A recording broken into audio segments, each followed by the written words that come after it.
नागपूरमधून एक महत्त्वाची बातमी हाती येते। नागपूरमध्ये अमरावती रोडवरच्या गौणखैरी टोल नाक्याजवळ टाटा एसयूव्ही गाडीत 1 कोटीची रक्कम जप्त करण्यात आली आहे।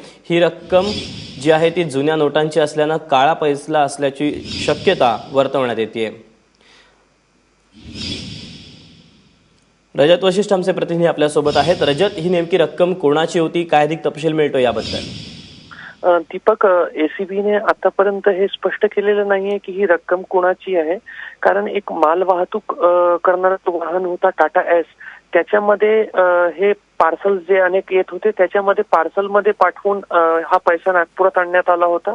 अमरावतीच्या दिशेने येणारी हे वाहन होते, त्यामुळे नेमकं अमरावतीमधून हा पैसा नागपुरात पाठवण्यात आला आहे की इतरत्र कुठून हा पैसा नागपुरात येत होता हेही अजून स्पष्ट झालेलं नाहीये।